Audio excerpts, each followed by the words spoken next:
Welcome to this edition of the Yahweh blog. We're continuing our preparation for our analysis of the Christian New Testament by revealing what Yahweh, through the prophet Yeshaya, known as Isaiah, conveyed in the 11th chapter of his book about the person who would be tasked with this responsibility.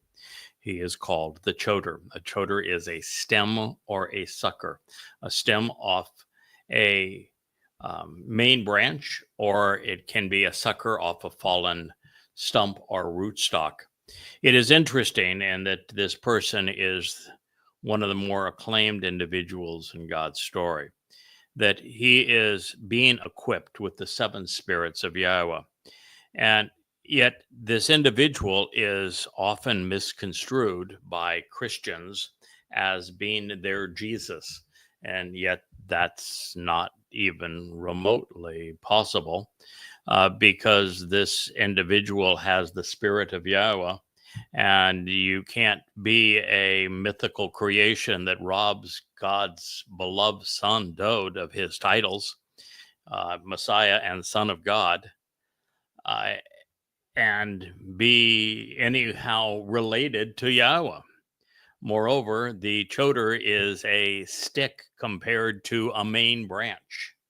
And therefore, if you were going to make this Jesus, then Choter would be a really bad term, because rather than robbing Dowd to create the myth of Jesus, it makes Jesus hugely subordinate to Dowd.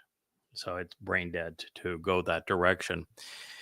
We have a mother goddess cult that is reappearing now under the truth of Mother God on YouTube with a series of songs so stupid I'm embarrassed that I ever knew them. But one of them is actually written to propose the absurd notion that Dowd is this Choter. But Dowd, according to Yahweh, and he says it explicitly if they would ever read what I have written, that Dowd is named Shemach. He is not just the branch, the main branch. He is actually named. He is known by. His reputation is. He is called. He is designated the branch. And as the branch, he is the branch of the tree of lives. He is the most important individual in God's story. The Choter is a stem. They're not in the same league. It's like comparing the sun and the moon.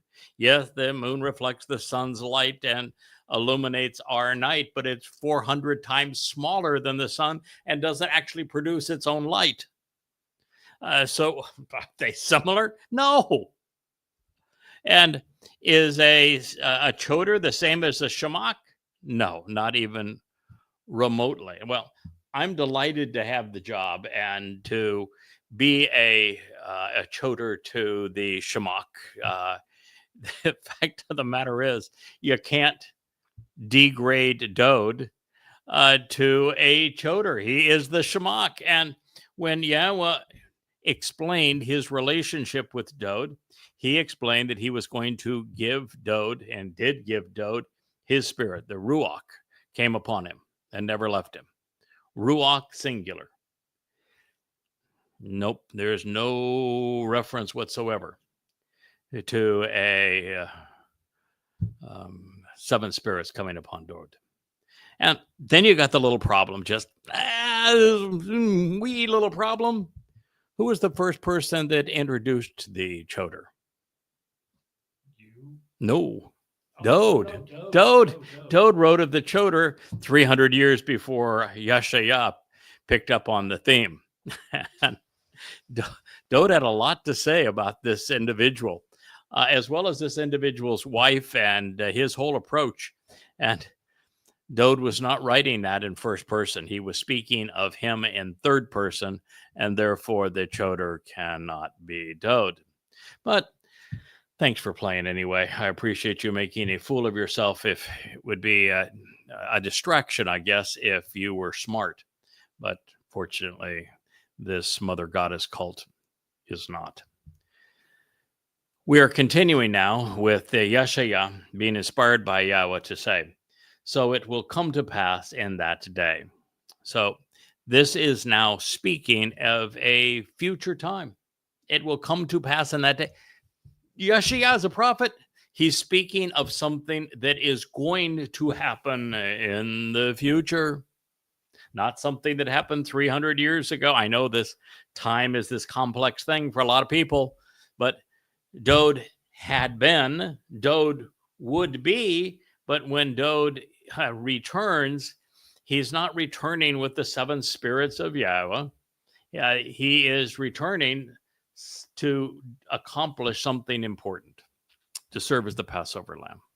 By the way, while we're at it, speaking of stupid, the Mother Goddess cult in their new songs says that it is incorrect to suggest that the Adamah Parah, whom Yeshaya, Isaiah, has already introduced in this presentation of the Choter and associated them, called the Choter Parah, and that is also introduced in coordination with the Shabuah harvest and the Teruah harvest in Yeshaya 17, calling him again the Parah and a Zeroah. That individual cannot be sacrificed in conjunction with the Adamah Parah of Numbers 19 to redeem the adulterous woman of Numbers 5, or to explain why it was Elijah that is coming back, Eliah, that is coming back to orchestrate the condemnation of Israel's religious and political establishment over the sacrifice of another bull. But their answer is, no, none of that takes place. There is no purification. There is no means to solve the problem of the adulterous religious woman of Israel.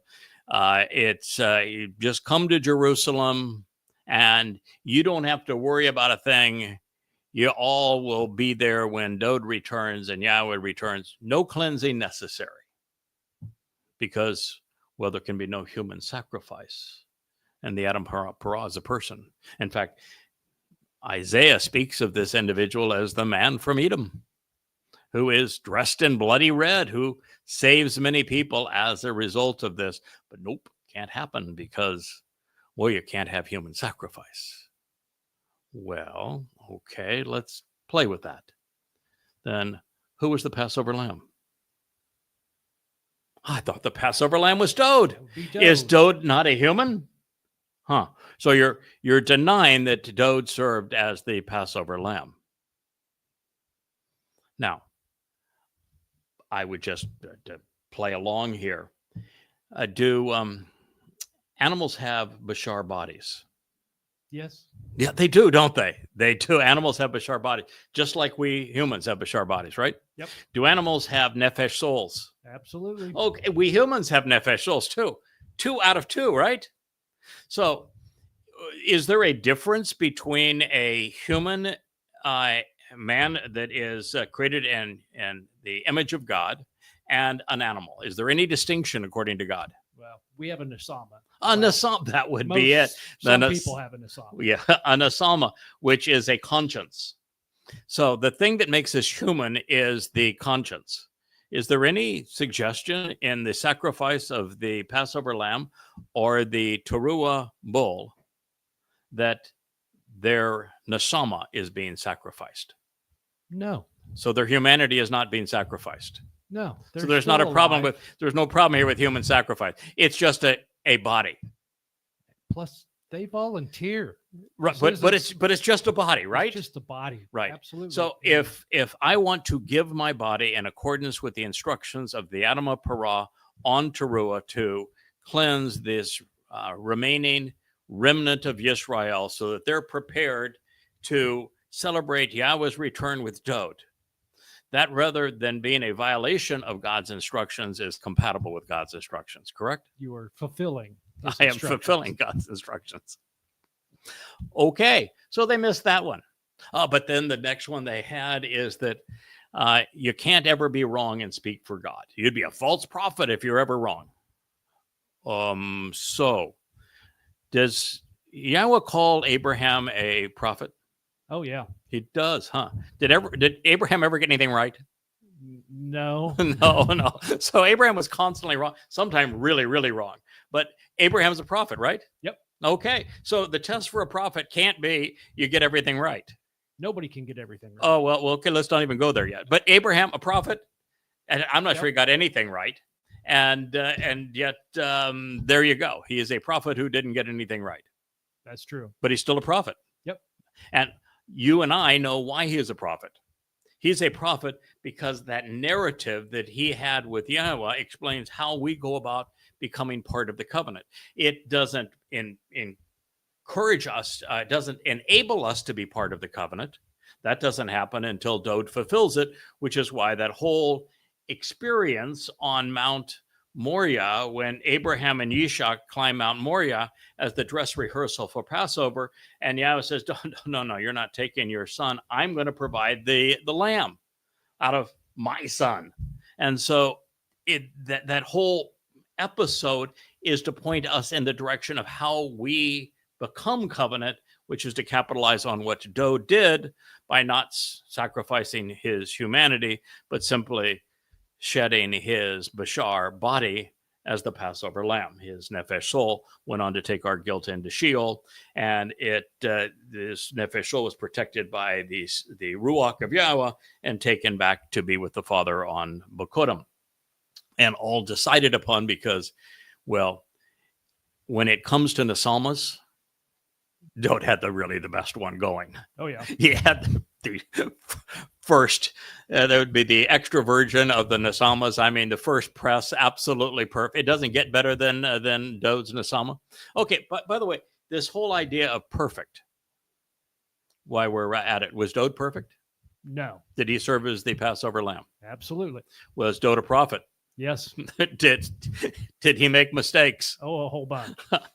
How about Moshe? Was he called the greatest of the prophets? Absolutely. Yep. Did he say some really dumb stuff? Oh yeah.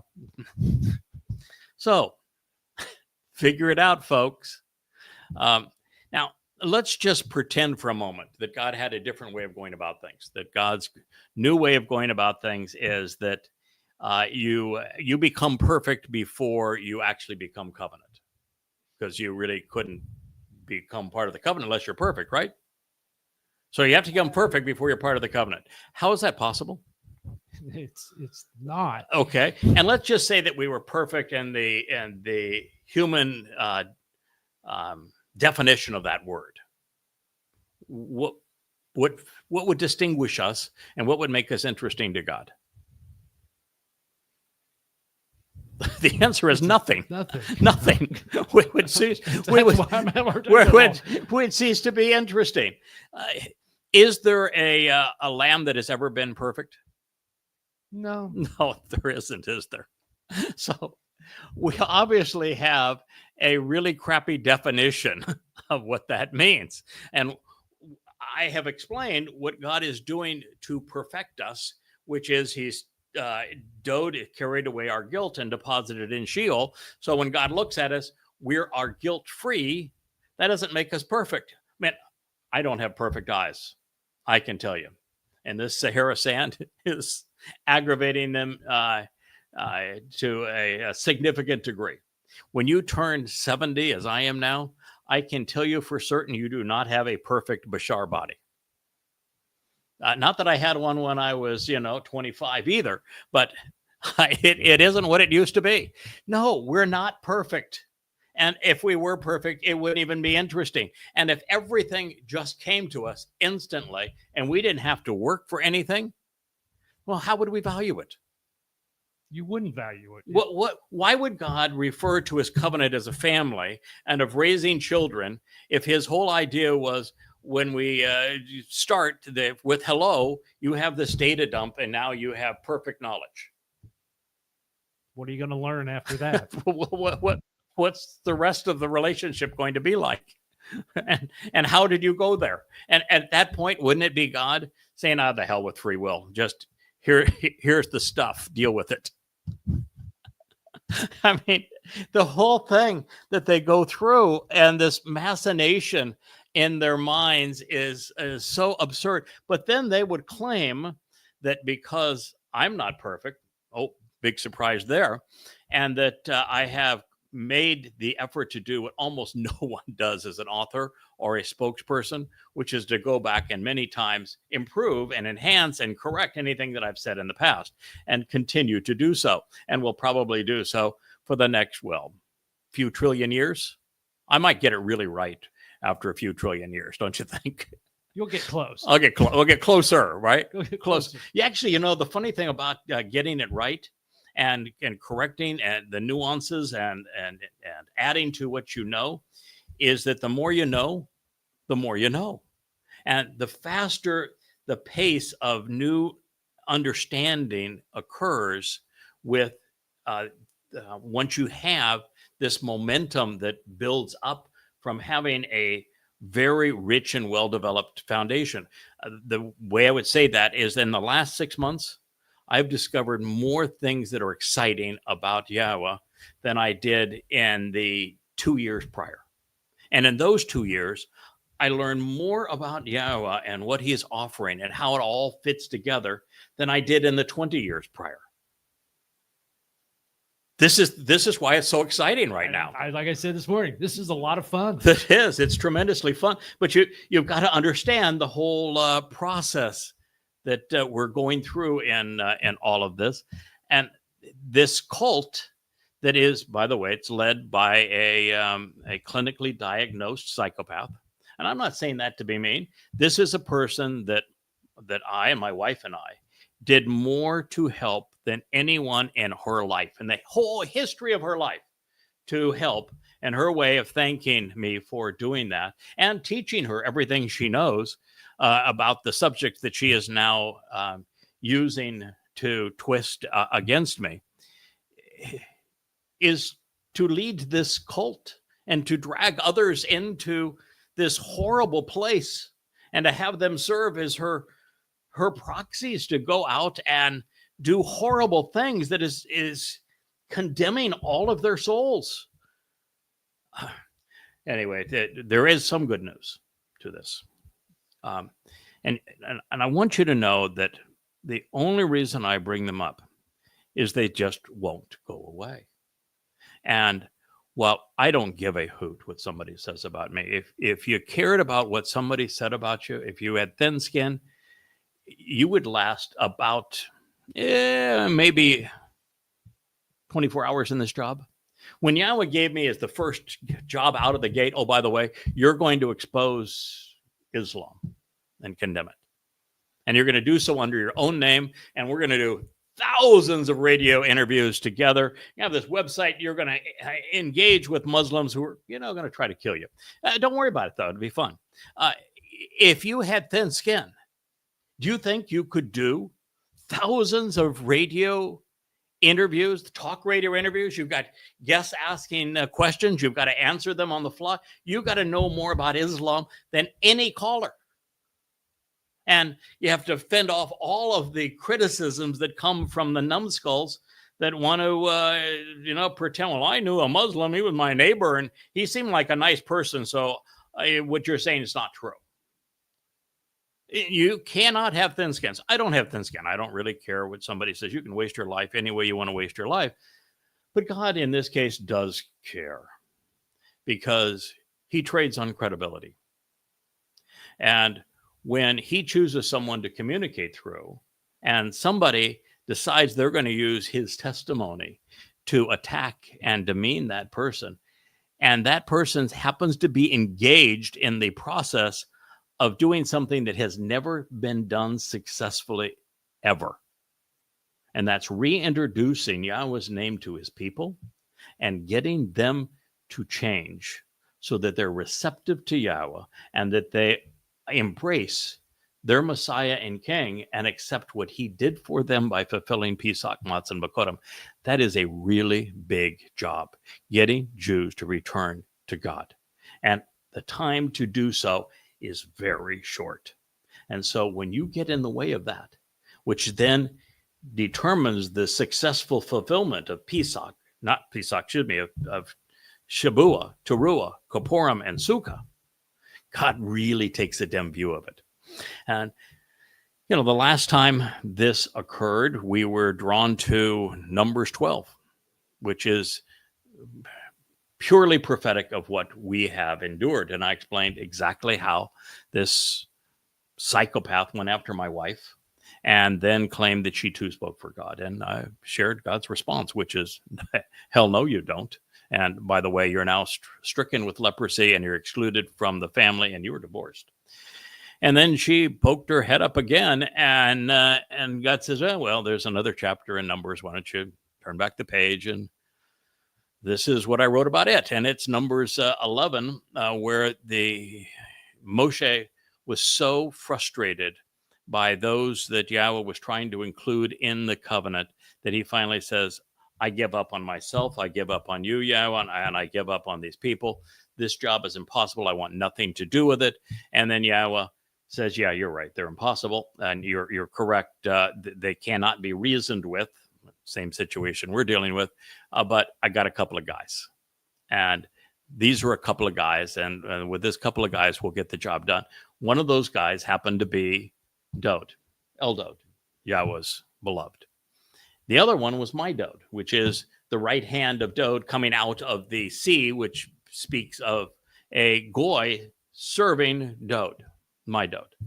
And Yahweh says that the two guys were prophets and that they were set up to show Moshe that God would take it from here. If he got him to the promised land, God had a couple of guys that were going to make it all work out from there. And those two guys happened to be Dowd and Yada. And he called them prophets. I didn't call myself a prophet. I've gone all the way through this entire process referring to myself as a witness because that's what I had thought. Now, God said it. I didn't say it. If you don't think that God knows what he's talking about, take it up with him. Right? Or let's go another step further. Even though I've explained the nature of who is and who isn't a prophet, and Yahweh explains it in Debunked 18, which is that if you're a prophet, you know it because God has announced it and made it clear. And you're speaking in Yahweh's name. But let's just play along here for a moment. If Yahweh says that my Dowd is a prophet, and speaking on behalf of Dowd, the Almighty's beloved, is there any chance that my Dowd is a false prophet? Zero. Zero. So there you go. It's just astonishing what you see out there. But it's important to you to know that there are numbskulls out there. They happen to be psychopaths, and the entire clan that has been lured into this cult came from a conspiracy. So, they're easily fooled, but they're out there and they want to discredit what we're accomplishing on behalf of Yahweh and his people. So this says, it will come to pass in the future. It will come to pass. That means we're not speaking of Dowd. It will come to pass in that day. My upright one will once again, and this is Edonai. Edonai means that the one who is the upright pillar in the tabernacle of the restoring witness. And it is, in this case, it's speaking of Yahweh, that my upright one will once again associate his hand. So this is the influence of Yahweh.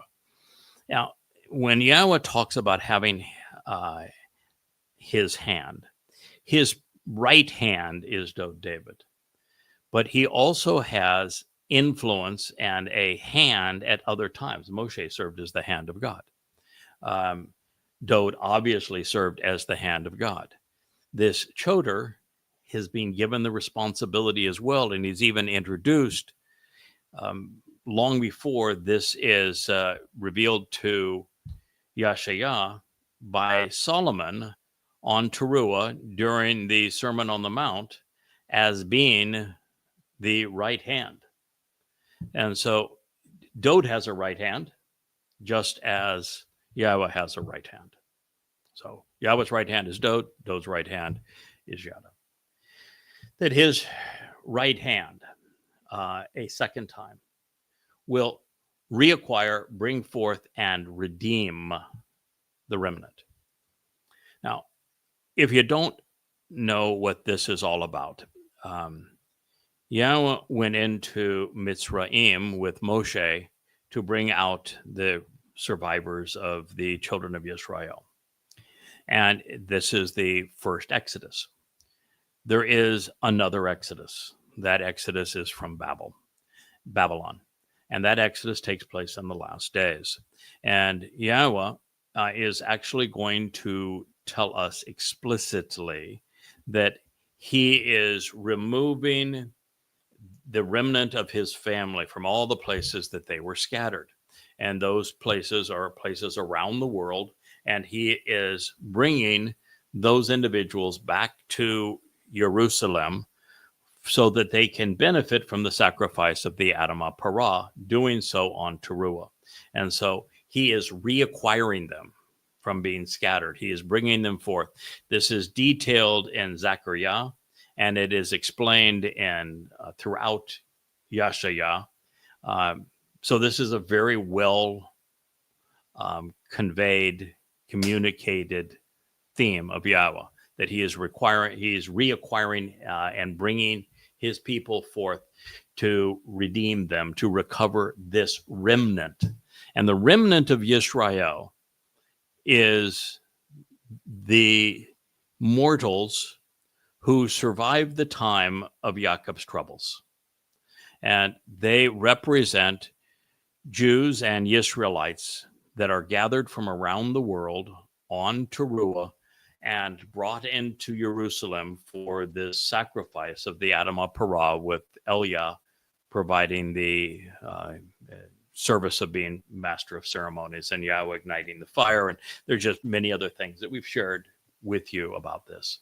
And it's the remnant of the family who remain. And then here he is saying where he is bringing them out of. Now, this has never happened. Dowd has not done this. Moshe didn't do this. Yahweh is doing it through those chariots that he addresses in Zechariah. And he's bringing them out. This would be ethnic Jews, those with Jewish DNA, which Yahweh, by the way, can read. Even with 23andMe going out of business, Yahweh can still read DNA. You know that. Because he's going to go off and he's going to bring those Jews who are not religious and who are marginally political, and he's going to bring them into Israel from out of Asher, which is northern Iraq and Iran, from Mitzrayim, which is lower Egypt, out of Pathros, upper Egypt, from Cush, which would be the Arabian Peninsula, out of Elam, which is southwestern Iran, from Iraq, with Shinar, which is Iraq and Babylon, out of Chamath, which would be Syria, and from the coastlines, the inhabited shores of countries bordered by large bodies of water of the sea. So he will lift up a sign, a nesh. So in conjunction with this, it is Yahweh himself that is lifting up this sign for all to see. It's a standard. It's a ensign. It's a means to communicate the message for the Gentiles and their nations. So it's not just that he's bringing his people home, but he has a sign that he's going to show to the Gentiles and their nations so that they too can be gathered. Because as we go into the celebration of the millennial Shabbat, where the earth is returned to the conditions of Eden, there are three distinctly different kinds of individuals. There are the covenant members who have already made this transition from material to spiritual, energy-based light beings. They will be the beneficiaries of the Shabuah harvest and of the teruah gleaning. That's the first group.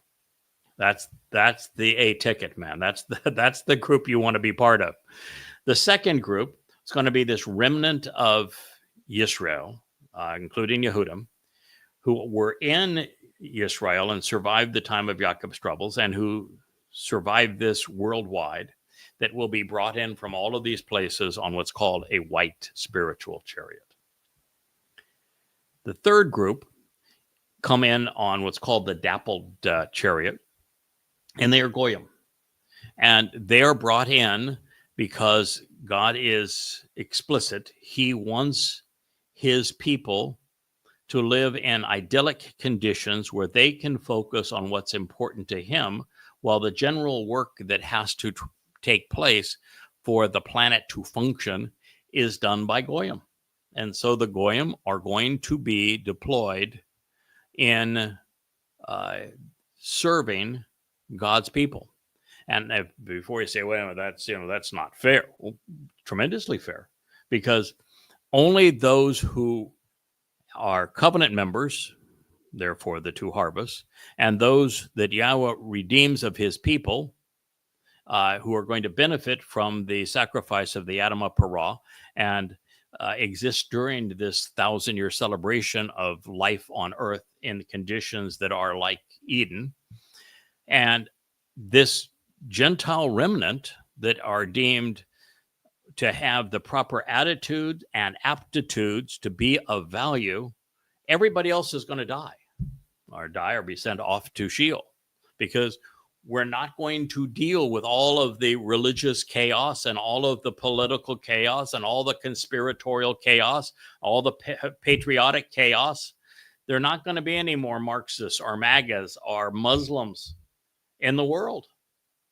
And so they're all gone. So if you're one of these Gentile that is deemed to have the proper attitude and aptitude to work in conditions that are perfect in Eden for the best of humankind, that's a pretty darn good gig. And, you know, it's like what they say, growing older is not so bad when you consider the alternative.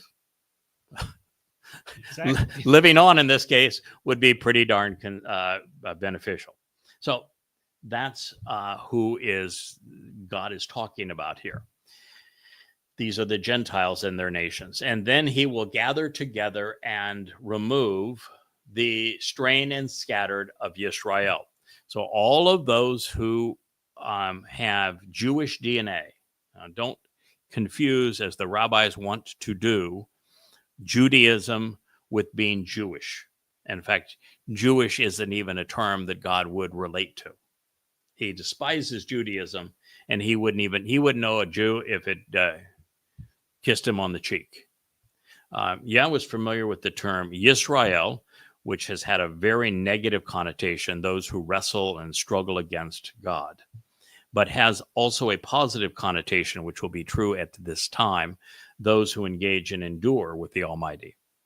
He knows Yisrael, and he knows Yahudim, which we render Jews now, but Yahudim means beloved of Yah. They are descendants of Yahudah. And he knows them because their name is based on his name and his son's name, Yahud, Dowd, Yahweh and Dowd. And so this is the Yisrael that is being gathered. And the dispersed of Yahudah, remember that's a combination of Yahweh's name and Dowd's name. It means Yahweh's beloved. He will gather up and obtain from the four extremities of the earth. This is that white chariot. In fact, there's four chariots here and talked about, and I'm sharing with you now from Isaiah 11:12.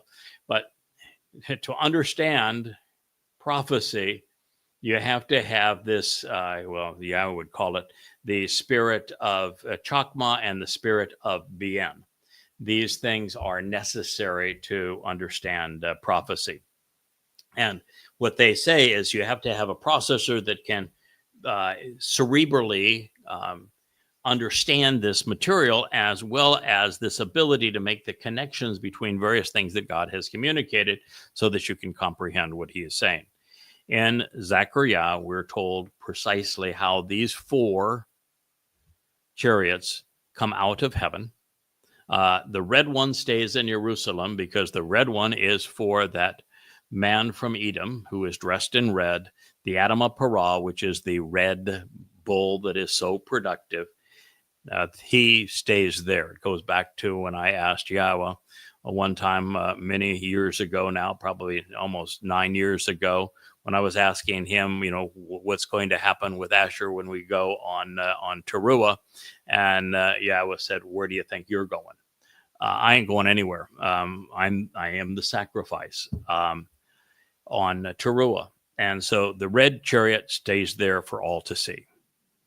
And what Yahweh wants with me in that red chariot is he wants to show that after 3.5 years of being there with Elia and having faced all manner of demons, real and human, and faced them down and conveyed this message so powerfully, he wants to show that while we have been impervious because of the protection of the Malach and the Ruach, that I will willingly, from this chariot that's a spiritual chariot of God, that I will willingly get out and have the Malach and the Ruach stand down and taunt the corporeal manifestation of Hasatan, the adversary, into killing me, to fulfill this prophecy.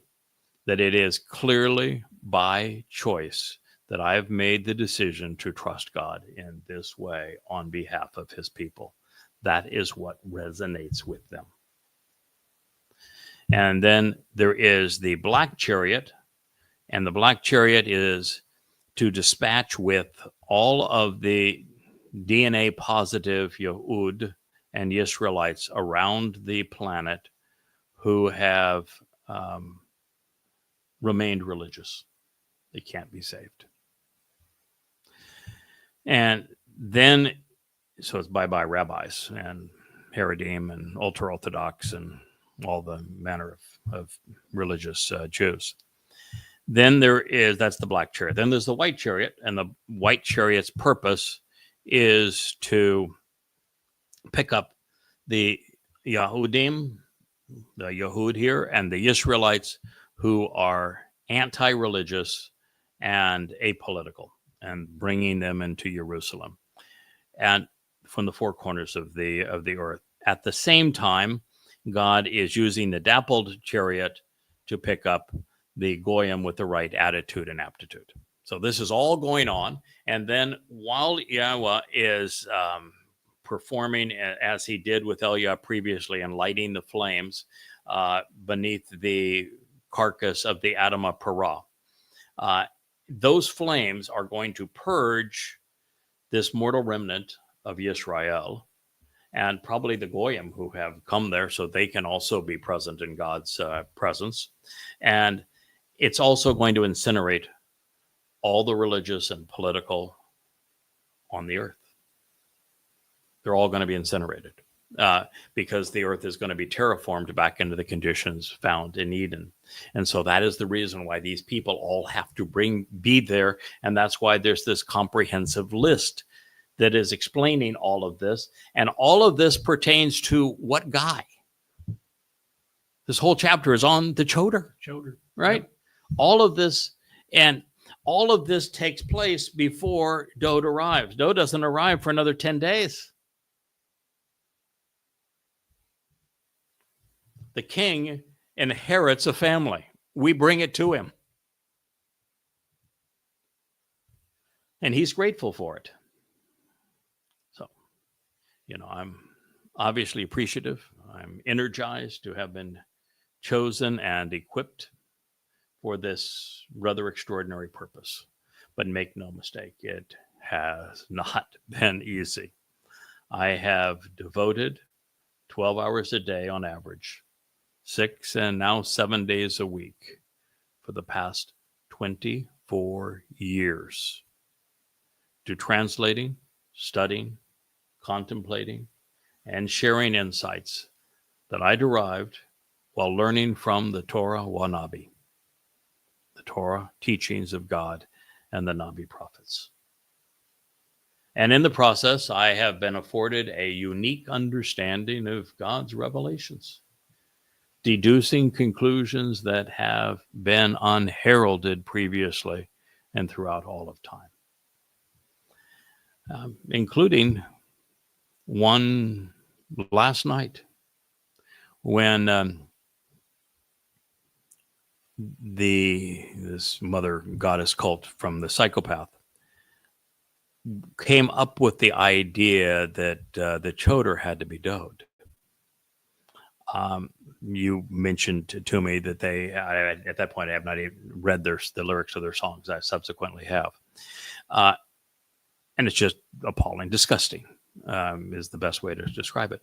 But when you said that they were now saying that the Choter is Dowd, I said, no. Dowd is the Shemach. God says it explicitly. He's the Shemach. That's the big damn branch. This Choter is a sucker. That's a little stem. I'm happy to be a sucker, to give productive new growth to the fallen stump and to be a stem used by God. Hey, man, I'm delighted with that. But that is a huge demotion for Dowd. And so I said, no, it's not even remotely possible. But immediately, it's just how I think the Spirit works within me that Yahweh has placed there. I knew the answer. I said, finally, the single most disconcerting statement in the Torah, the one that I get nagged on all the time. And I said, no, I'm not going back there. Not enough information to render it intelligently. I don't understand it. Nobody understands it. I mean, today I read the AI analysis of total religious rendering of killing the guy that picked up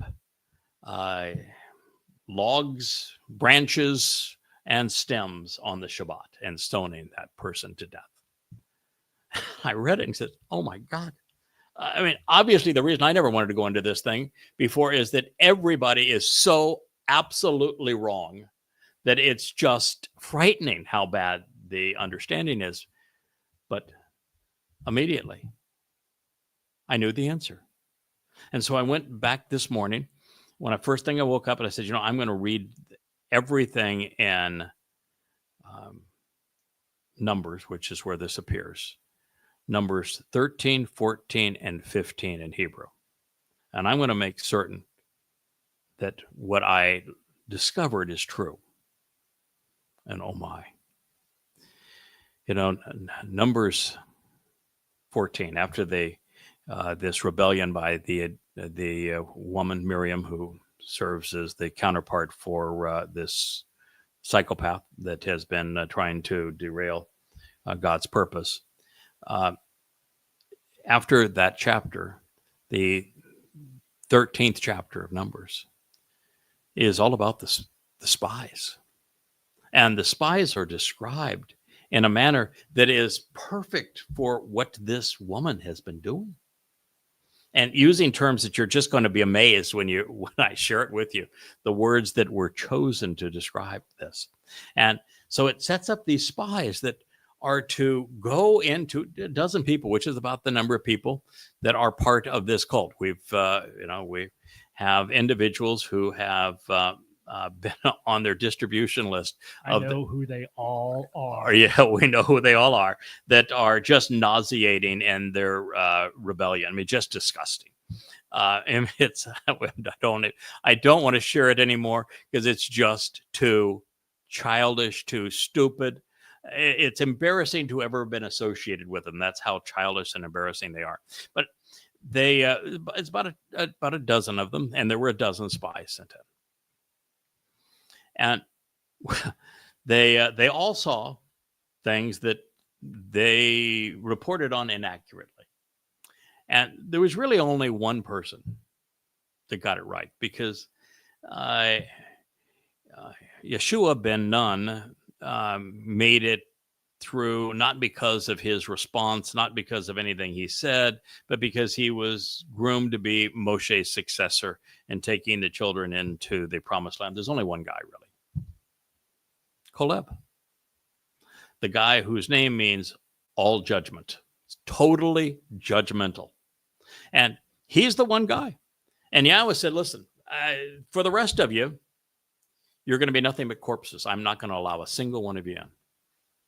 And oh, by the way, the number here is 40. You had 40 days there. It's going to be 40 years now. 40, 40, 40. Understand 40 because that's a really important number in terms of timing. And you're going to be nothing but a pile of corpses. I'm telling you, you're going to be a pile of corpses. I'm not letting you in. I think you're repulsive. You know, I've performed all manner of miracles through my guy. I've told you things that you could never have even imagined to be true. I've taken you from being completely ignorant to now having the very keys to the kingdom of heaven. I've done all of this for you, and yet you spit in my face. That's what God said. He was not pleased. In fact, this was his Moshe moment, which he says, I don't want any part of them. I want nothing to do with them. As far as I'm concerned, you got Caleb, and I'm going to go along with Yosha ben Nun. But the rest of you, I want nothing. You're nothing but death to me. And what does Yahweh said about dead corpses? Don't touch them, right? Nope. I'm not touching you, man. You're dead corpses. Okay. So that takes you through 13 and 14. How does 15 open? You know? Yeah. 15 is really interesting. God says, I got a couple of guys, got a plan here. It's obvious that Israel, and it was Moshe now begging with Yahweh, listen, you are compassionate. You are, you do favor your people. You really do love them somewhere deep down in there. We got to come up with a plan here because them all being dead, you know, is not a good plan. God. We need a plan here, God. And Yahweh says, okay. To accommodate my guy, he's right on this one. I'm going to come up with a plan. And I got a couple of guys. So what we're going to do is we're going to start with a lamb and a bull. Okay. We're going to start with the lamb and bull. And the lamb and the bull are going to both be sacrifices. Then he goes through and he says, we're going to start with the lamb. And the lamb's going to be mixed with wine and with olive oil and with purified grain. The three symbols of our redemption. And that lamb, we're going to make a sacrifice to that lamb. And it's to correct you being so foolishly and consistently mistaken. It's a free will offering of the lamb to resolve that. Okay, so we're going to do that. But, you know, it's going to take a little more. So we're going to do exactly the same thing with that bull. We're going to have the bull associated with the grain, Shabuah. We're going to have him associated with the olive oil, Teruah. We're going to have him associated with the wine, bloody red, in that wine vat with the Yashayah. And we're going to sacrifice the bull too. Teruah, the Adam of Parah. I got a couple of guys. That's what we're going to do. Oh, and by the way, just for good measure at the end, we're going to have a goat. Oh, yeah. Is going to chip it. He goes through this whole thing about the three guys. These are the same three guys in Daniel, by the way. Goes through these three guys. They're going to resolve this problem. And he keeps on saying of Israel being mistaken. It's just perfect. And then after he goes through and he says, okay, that's the plan. We've got a remedy for this that we've got in place, and it'll eventually materialize. He goes immediately to this guy that's out picking up branches and stems on the Shabbat. They say, well, what are we supposed to do? And Yahweh says, stone him to death. Why? Well, no one understood why. The branch, he's that lamb. When did he offer himself in terms of removing our mistakenness? Wasn't it on a Shabbat? Yep. The Shabbat of Matzah, wasn't it? When does that bull, who happens to be a stem, remove the guilt of the people so that they can be reconciled and Dowd can return with Yahweh? That happens on a Shabbat. Happens on a Shabbat. Don't pick up the damn sticks on the Shabbat. I've got them there for a purpose. And oh, by the way, it doesn't even call the sticks. You know what he calls them? Because he uses one word. So if he uses one word, it's not Shemach, the big honking branch that's Dowd, and it isn't Choter, the little stem that is Yada. No, he uses the word for tree. Don't be picking up the damn tree. Why? Have you ever wondered why there were two trees in the Garden of Eden? Well, two trees, right? And God didn't say, by the way, you couldn't eat from the trees. He said you can eat from any tree. Just understand, if you eat from that tree, which is the tree of knowledge. Oh, by the way, knowledge. You know how it's written? When it's a noun, that's a noun form. Dayat. You know what the verbal root is of dayat? Yada. Yada. Yeah. Yada is the process of knowing. Dayat is the result of that process.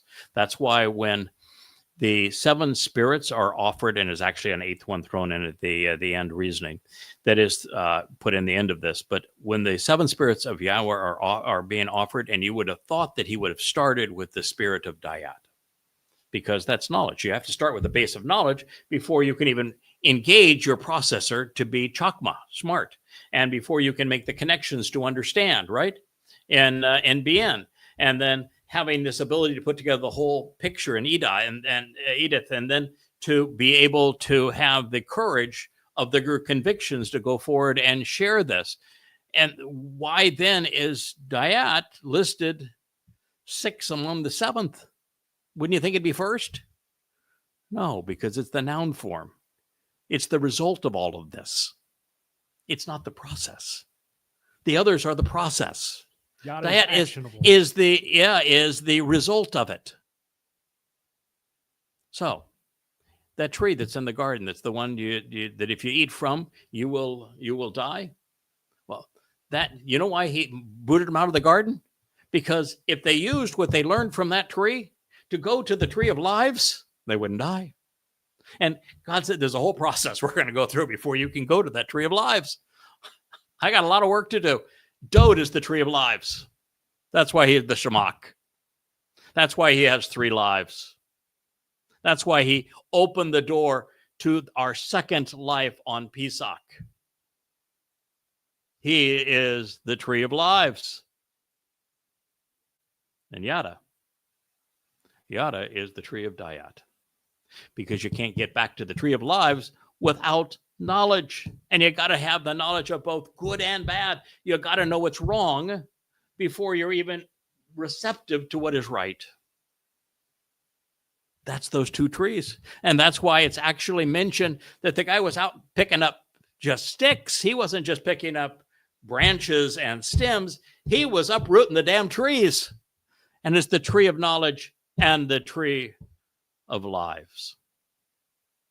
Now, I will tell you, the irritant of those songs for me to, before I even knew the lyrics, just by way of your introduction, to be able to resolve what I think is the most disquieting statement in the entirety of the Torah, and then to have it go, wow, what a wonderful explanation that Yahweh has given us in this context, and that it was specifically suited and prescribed for this very moment because it's a prophecy.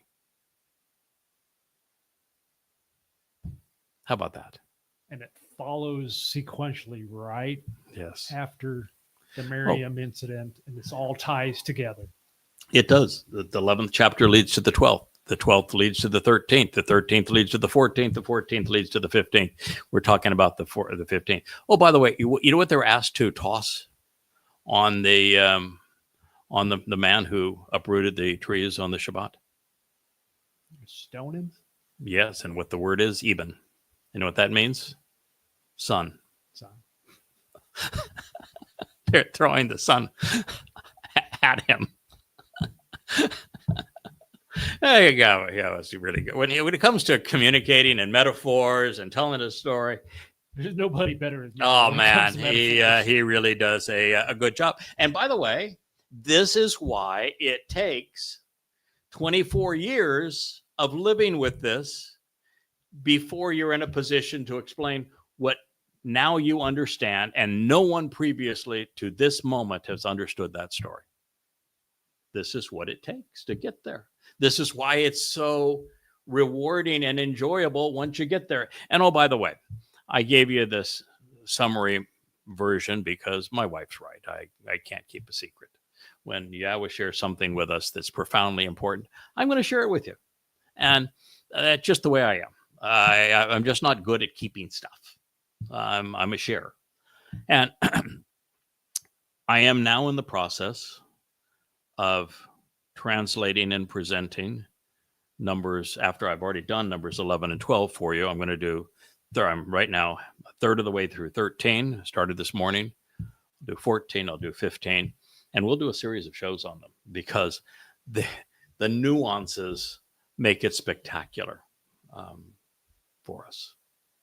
So that's quite an introduction to who the Choter is and who the Choter is not, and why it's important for you to have access to the tree of knowledge of good and bad at this time, and why the 35 books on the shelf of yada yada do exactly that. And oh, by the way, in terms of good and bad, there are 13 of them that the entire purpose of the 13 is to share this is what's wrong.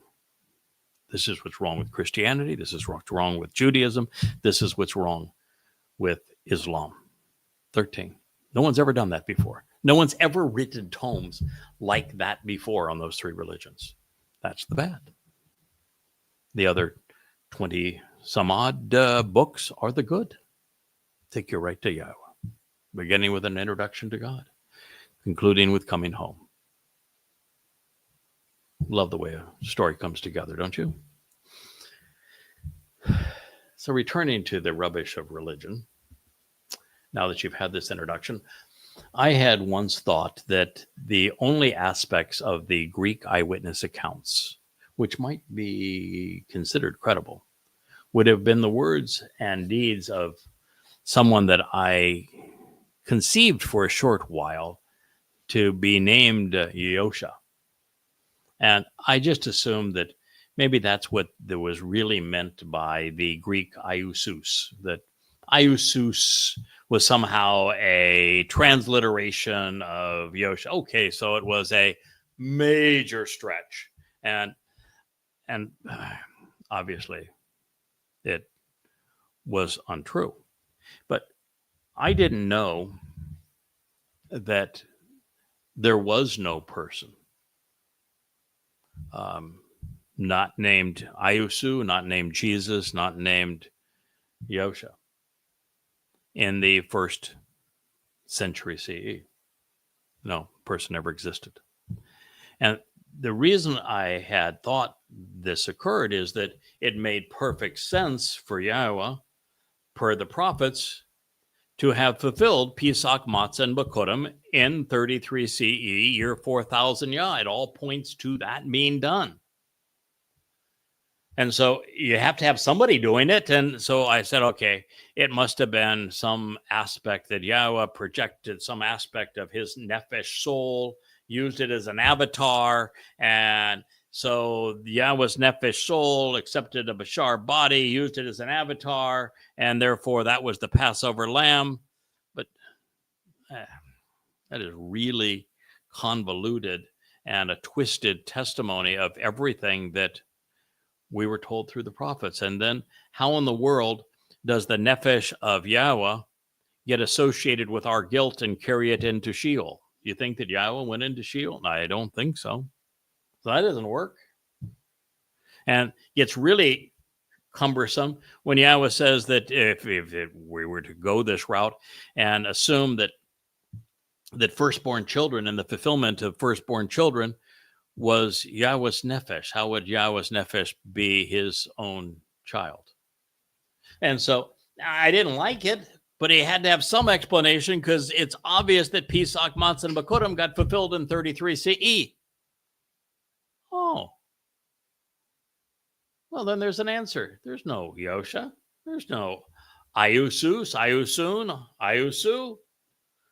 No. It's Dowd. He told us through Daniel, which we've already mentioned, when Gabriel speaks, Gabriel is Dowd.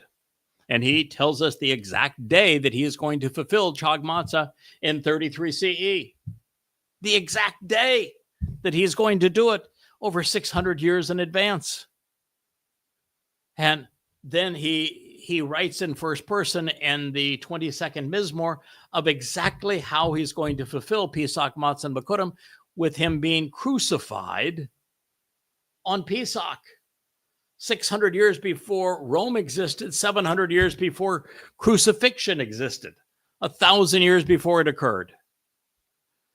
And once you know that, then it's Dowd who volunteered to do this. And then you read all of the Mizmor Psalms where Yahweh is saying that Dowd is the one that he is saving his people through, the means to our deliverance.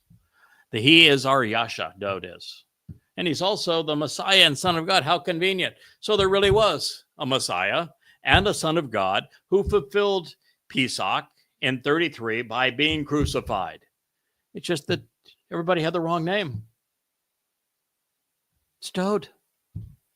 And Yahweh made it really clear after telling us everything that he was accomplishing through his son Dowd in the 89th Mizmor. He went and said that anybody that makes any other claim different than what I said about my son being the Messiah and the returning king and the Zeroah, which is the Passover lamb, they're calling me a liar. That's the answer. Go where the words lead. That is what is the purpose of this mission, is you go where the words lead. There's no Yosha. In fact, there are only two Yoshas in the entire story that Yahweh tells. One of them is the guy who really doesn't do a whole lot until he's finally on his own. When he's with Moshe, it's like when Dowd and my Dowd were prophesying, and he said, "Oh man, we've got to stop this, man. We got to stop you because you're the guy. You know, we got to stop this. Stamp it out. No." And Moshe said, "Are you out of your mind? This is exactly what we want. This is the answer. God's got these couple of guys, and these guys are going to speak prophetically for him. Don't tell them to stop. This is the answer. All I got to do now is get them to the promised land. God's going to take it from there." But that's what he needed to hear at that time. Absolutely. And but Yosha ben Nun didn't understand it.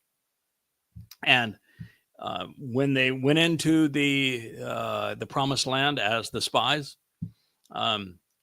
clearly Yosha ben Nun came out. He was unfazed, but the entire speech, the defense, was all by Koleb.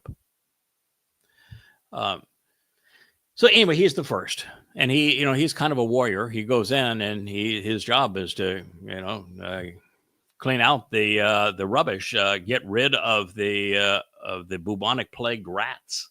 That was his job.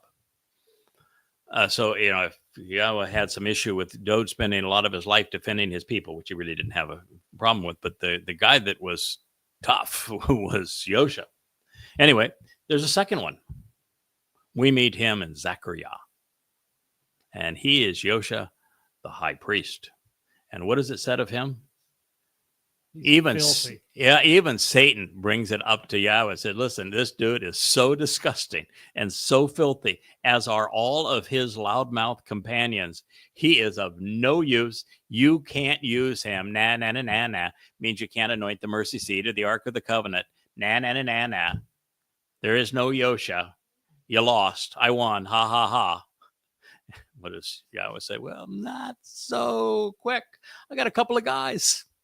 It's Dowd that's going to dress up. And he tells us in Zechariah that Dowd is dressing up as the priest to anoint the mercy seat of the Ark of the Covenant when he returns as king. And that other guy, he's the one that keeps on pointing his finger and say, it's Dowd. It's Dowd. He is the one. There is no Jesus. There is no Christ. The Christian New Testament is utter garbage. The story is about Dowd David. He's the one who fulfilled Pesach, Matzah, and Bakurim. He had a couple of guys. That's all it took. So live and learn. The myth was that Paul created was born out of what I call replacement foolology, and taking what rightfully belonged to Dowd and misappropriating it, creating a myth through identity theft. But, it's one thing for somebody to steal my identity, which, somebody has done previously, two people have done over time, to rob me of money. It's another thing. That's bad. But it's another thing to steal the identity of God's beloved Son, who served to fulfill Pesach, Matzah, and Bakurim, to give us eternal life and to perfect us so that we can end up in God's family. That's really bad. When you steal from God, his beloved Son, and you rob his people of their inheritance because of it, that identity theft on a 1 to 10 scale is a 4 trillion. It is an express ticket to hell. It is the basis of Christianity. So the next plank to fall was what I had wrongly assumed could have been the eyewitness account of the disciple Levi, which is now called Matthew. Read Mark 2:14 and Luke 5:27 and compare that with Matthew 9:9. But then upon further consideration, I discovered that it was plagiarized from 3 sources. Mark, who wrote the gospel according to Paul. Luke, who was Paul's propagandist. And the Ibanim, who had their act together, but it's the Ibanim who recorded what Dowd actually said in Hebrew. And so that Dowd's Sermon on the Mount is equivalent to his son's Sermon on the Mount 1,000 years previous. And it's the text of it in 5, 6, and 7 destroy Christianity. So it's just so odd that they would be there because it is completely lethal to the Christian religion. And then the other part that's lethal to the Christian religion is the Olivet Discourse. And it's apparent that that's the only things, by the way, that's different, additive in Matthew that wasn't copied from Mark or from Luke, a job of plagiarizing, and it came from the Ibonim. And so I realized, wait a minute. So really all you got in Matthew that has any value is the accounts of the Ibonim, which means the Olivet Discourse and the Sermon on the Mount. The rest of it is just plagiarized from hearsay accounts that were written by Paul's pals. And Paul was, by his own admission, demon-possessed. And by God's testimony, Paul is the plague of death. So when you discover that it was plagiarized from those 3 different sources and plagiarized 3 generations after Dowd's arrival, it was plagiarized in 95 CE. That is 3 generations, 60 years after the fact. That you might as well just toss it all away. And at least it wasn't a complete loss, as I said, because the contributions of the Ibonim were considerable, bringing us the almost all of the content that was not plagiarized from Mark and Luke, and thus, as I've said, the Sermon on the Mount and the Olivet Discourse. Now, I will share with you what I discovered about the book of John in our next program, and I thank you for listening. I appreciate having this opportunity to spill the beans about what or spill the trees, if you will, on. And you got to know that this is a big deal to me, because the passage that I am actually taunted with the most and saying, if your God is so loving and forgiving, and he has all of this fair, and he is just sharing his Torah as instructions and guidance to follow, then why did he have the guy that picked up sticks, just sticks on the Shabbat, stoned to death? And when you read it out of context, the answer is, I don't know. This sounds horrible. Why would God do that? And then you read it in context of what's actually occurring, and you understand who the players are and who that lamb is, who that bull is, and who that goat is.